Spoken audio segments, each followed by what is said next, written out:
President Lee Jae-myung has embarked on a 10-day trip, which includes stops in the Middle East and Africa. He's scheduled to visit the UAE, Egypt, and South Africa, as well as Turkey, as he seeks to widen the scope of pragmatic diplomacy to the global south. South Korea's biggest firms, including Samsung, Hyundai Motors, SK, and LG, have pledged to make massive domestic investment, amid concerns that expanding U.S. investment in exchange for lower tariffs could reduce jobs and draw capital away from home. Following U.S. approval for South Korea to build nuclear-powered submarines, the U.S. Chief of Naval Operations says it will be natural for Washington to expect Seoul to use one to help counter China. Hello and thanks for joining us on Arirang News. We begin today with President Lee Jae-myung's foreign trip, which includes Africa and the Middle East. The president left Seoul this morning to visit the UAE, Egypt, and the G20 summit in South Africa before a stop in Turkey. Our top office correspondent Song Yoo-jin starts us off. President Lee Jae-myung is set for his longest overseas trip since taking office, a 10-day four-nation tour that begins Monday. 저는 다음 주 G20 정상회의 참석자 남아프리카 공화국으로 출국합니다. The president will attend the two-day G20 Leader Summit in South Africa, where members will discuss solidarity, equality, and sustainability. We will make sure that the visions we set out at the APEC leaders meeting, such as creating a global AI society and promoting recovery and growth, will be discussed at the G20 as well. We will also share our fiscal and climate policies so that South Korea can help lead relevant policy discussions. Before and after the G20 summit, Lee will visit three Middle Eastern nations, the UAE, Egypt, and Turkey. His first stop will be the United Arab Emirates for a state visit.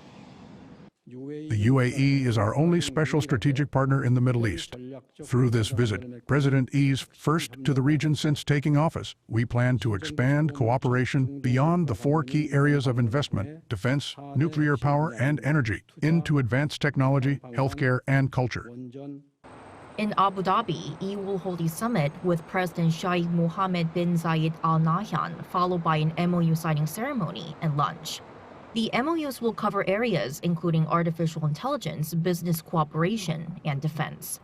The president will also meet business leaders from both countries, as well as the Korean Special Forces stationed in the UAE. He will then travel to Egypt, marking the 30th anniversary of diplomatic ties between the two countries. Alongside a summit with President Abdel Fattah el-Sisi, Lee will deliver a lecture at Cairo University outlining the administration's Middle East strategy. For his last stop following the G20 summit in South Africa, President Lee will make a state visit to Turkey, where he is expected to discuss strengthening the country's strategic partnership in defense, nuclear energy, and biotechnology with President Recep Tayyip Erdogan.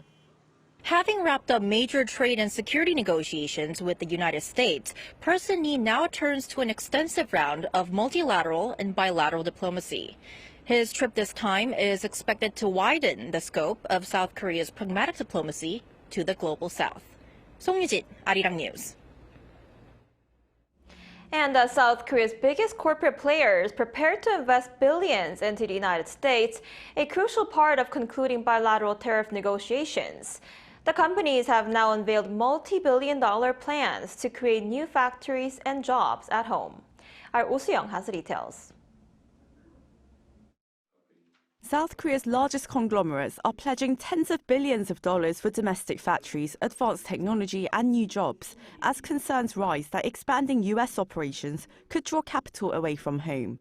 Samsung on Sunday unveiled an investment plan worth 450 trillion won, which is around $310 billion over 5 years for semiconductors, AI computing, displays and advanced batteries. It will also hire 60,000 people domestically and expand support programs for small and mid-sized suppliers across more than 1,000 partner companies. Hyundai Motor Group announced its largest ever domestic plan, committing 125.2 trillion won, or around $86.5 billion, through 2030. This includes roughly $17.2 billion a year for AI, robotics, EVs, and hydrogen systems. The group will increase hiring to 10,000 recruits next year. These announcements came as President Lee Jae-myung met the heads of Korea's major industrial groups at the Yongsan Presidential Office on Sunday. The 2-hour session took place after the release of the Korea-US Joint Fact Sheet, which summarized the outcome of the recent tariff and security talks, including Seoul's large-scale investment into American industries.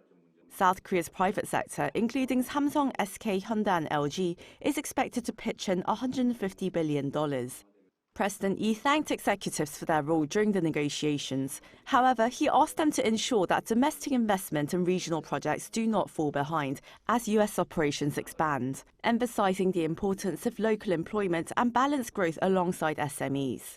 While Samsung and Hyundai set the tone with the most consequential announcements, other conglomerates followed with large-scale domestic commitments. SK Group is expanding its investment beyond $88.3 billion, while LG Group plans $69 billion, focused on key materials and parts. Hanwha will spend $7.6 billion on domestic shipbuilding and defense, and HD Hyundai will invest $10.3 billion across energy and marine technologies. Celltrion will double its bioventure fund to $690 million. President Lee emphasized that enabling companies to act freely and creatively on the global stage is one of the government's core responsibilities. He pledged to review a range of support measures, including deregulation going forward. Oh Seong, Arirang News. Meanwhile, Seoul's presidential office has rejected media reports claiming Korea's defense cost sharing will sharply increase under the new Korea-US Joint Fact Sheet. According to the National Security Council, the cited $33 billion in comprehensive support for U.S. forces Korea is not a new burden, but a 10-year estimate, combining Korea's existing contributions with other long-standing indirect support, including rent-free land, utilities, and tax exemptions. The office stressed that the calculation excludes costs for combined military exercises or the deployment of U.S. strategic assets. It also made clear that the 12th bilateral cost-sharing agreement will not be amended and that reports of a threefold rise in contributions are completely false. Meanwhile, the U.S. Chief of Naval Operations visited South Korea and said it would be natural for Washington to expect Seoul to use a nuclear-powered submarine in the future to help counter growing threats from China. Now, the comments came after the United States officially approved South Korea's pursuit of its first nuclear-powered submarine. Our Lee Seung-jae explains more. The United States Chief of Naval Operations, Admiral Daryl Caudill, said it would be a natural expectation for Washington to anticipate South Korea using a nuclear-powered submarine in the future to help counter growing Chinese threats. Yeah, I think the United States would expect partnership, again, working as an alliance together to meet our combined goals on what the United States considers to be our pacing threat, which is China. He added that with such a capability, the United States would expect allied cooperation to meet combined goals against what Washington considers its primary pacing threat. He noted that South Korea shares many of the same concerns regarding China and that the new platform should be seen as part of the broader strategic equation. His remarks came after the United States officially approved South Korea's pursuit of its first nuclear-powered submarine. The decision was included in a joint fact sheet summarizing the summit between President Lee Jae-myung and President Donald Trump on October 29th. Washington continues to encourage allies to increase defense spending and contribute to collective defense efforts amid a deepening strategic rivalry with China. During the summit in Gyeongju, President Lee requested U.S. approval for nuclear-fueled supplies for conventionally armed submarines, arguing that the move would help track North Korean and Chinese vessels and ease operational burdens on U.S. forces. Admiral Caudill said a nuclear-powered submarine offers a completely different level of deterrence capability, and that operating such a vessel will likely elevate South Korea's responsibilities both regionally and globally. Caudill also said combined naval drills in international waters of the West Sea remain an option when countering Chinese threats. Currently, most joint exercises are held in the eastern and southern waters off the Korean peninsula. He also expressed confidence that South Korea will play an important role in strengthening American shipbuilding capacity during his visits to local shipyards. Although legal limits exist on cooperation involving combat vessels, he said the two countries can move forward quickly on support platforms such as supply ships, auxiliary vessels, refueling tankers, and car carriers. 이승재, Arirang News.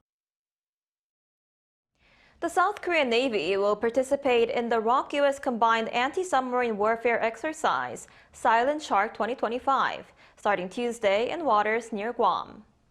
The one-month drill has been held every 2 years since 2007 to strengthen combined operational capabilities between South Korean and U.S. submarines and aircraft. For this year, South Korea will deploy the ROKS Ahn Mu, a 3,000-ton Dosan Anchangho-class submarine, along with 2 P-3 maritime patrol aircraft. This year marks the first time that the Ahn Mu, a submarine built using domestic defense technologies, will take part in an overseas combined exercise. In other news, a Korean scientist who had been detained by U.S. immigration authorities for 4 months has been released. According to the Korean American Educational Services and Coordinating Council on Sunday, Kim Tae-heung, who is a green card holder and has lived in the United States for over 35 years, was released the day before. He had been taken into custody at San Francisco International Airport on July 21st, while returning from his younger brother's wedding in South Korea. His detention caused significant concern in the Korean American community because the circumstances of the arrest were viewed as unconvincing. Kim was held at a detention center in Texas and is a doctoral student at Texas A&M University, where he conducts research on a Lyme disease vaccine. And we're fully into fall, and with the nation painted in fall colors, many people are hitting the road to enjoy the autumn foliage. In Wonju, Gangwon-do Province, a single magnificent tree has turned a local spot into a must-visit fall destination. Our Cha Eun-kyung reports. A tree that has stood for over 1,000 years greets another autumn. Golden leaves have settled on its branches, blotting out the sky. Visitors come one after another, eager to enjoy the beautiful sight of the ancient tree. I believe that this is the best ginkgo tree in the whole world. I am so in love with this tree right now. The ginkgo tree in Pangeri, Gangwon-do Province stands 32 meters tall with a trunk circumference of 16 meters. Its sprawling branches form a small forest of their own, glowing entirely in shades of gold and creating a breathtaking spectacle.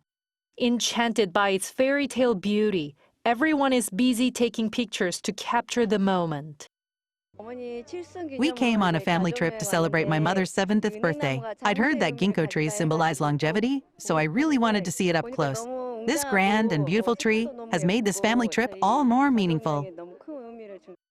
There's an old tale that this tree grew from a sprout that emerged from a monk's staff, which he has stuck into the ground while passing by. Another story tells that a white snake lives inside the tree, making it a sacred being that no one touches. This ginkgo tree was designated as a natural monument in 1964. Last year, analysis by the National Institute of Forest Science confirmed that its actual age is 1,318 years.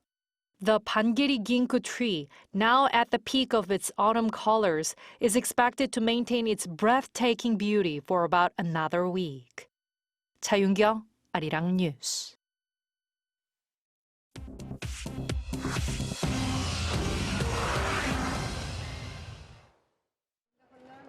This is the world now, bringing you everything you need to know from around the globe. Chileans are voting today for a new president and parliament in an election focused heavily on organized crime and immigration. This is the first of 2 expected rounds, with no presidential contender projected to reach the 50% needed to avoid a 14th of December runoff. Voters face sharply different options: Communist Party member and former Minister Janet Jara and conservative Jose Antonio Cast, among several right-wing challengers. For the first time in Chile's history, voting is mandatory for all eligible citizens, with millions of newly registered voters and fines for those who abstain. Preliminary vote counting results are scheduled to be announced at 8 p.m. local time on Sunday. Thousands of Mexicans protested on Saturday against the drug-related violence that claims tens of thousands of lives each year. In Mexico City, a peaceful march turned violent when some protesters threw rocks at riot police. Authorities report about 100 officers were injured and 40 were taken to hospital, with around 20 protesters also hurt. Clashes also erupted in Guadalajara, where 47 people were detained and several more were injured. Demonstrators demanded stronger security, pointing to the recent killing of a local mayor who had fought drug gangs. Mexico's president condemned the violence. In the U.S., a major feud inside the Republican Party is escalating as Congresswoman Marjorie Taylor Greene and President Donald Trump break publicly. Greene says Trump's recent attacks calling her a, quote, traitor are putting her safety at risk. She told CNN on Sunday that she still supports Trump, but disagrees with his reluctance to release all federal files linked to Jeffrey Epstein. Their relationship has deteriorated in recent weeks over Trump's focus on foreign policy and Greene's push for full release of Epstein files. The House is expected to vote this week on a bill that would force the Justice Department to release all unclassified Epstein records. The Vatican hosted several Hollywood figures on Saturday as Pope Leo met a group of actors and directors, including Cate Blanchett and Spike Lee. The event at the Pope's Apostolic Palace aimed to deepen the Church's dialogue with cinema and highlight the role of artistic creativity in promoting human values. The audience is also part of the Catholic Church's wider cultural program during its Holy Year. Choi Ji-hyun, Arirang News.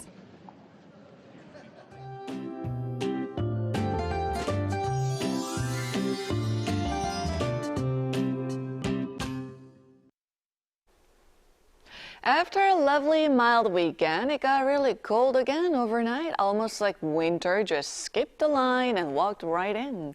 We've had a big push of cold air from the north, so temperatures dropped fast while we were sleeping. Wind pushed the feels-like temperatures down to near 0 degrees in the capital, and it will go down tomorrow even further at -4 degrees, but rather feels like -8 degrees. Meanwhile, there is a chance of rain across the west coast tonight. But as the temperatures will drop even more, that rain could turn into snow for Jeollado and mountainous areas of Jeju Island. And this afternoon, Seoul will be only getting up to 6 degrees Celsius, which is about 13 degrees lower than Sunday. Daegu, Gwangju will be getting up to 9 degrees this afternoon. A strong wind advisory on both the west and east coast will make it feel even colder. But some welcome news: this harsh cold will not last too long. From the middle of the week, things should start to ease up.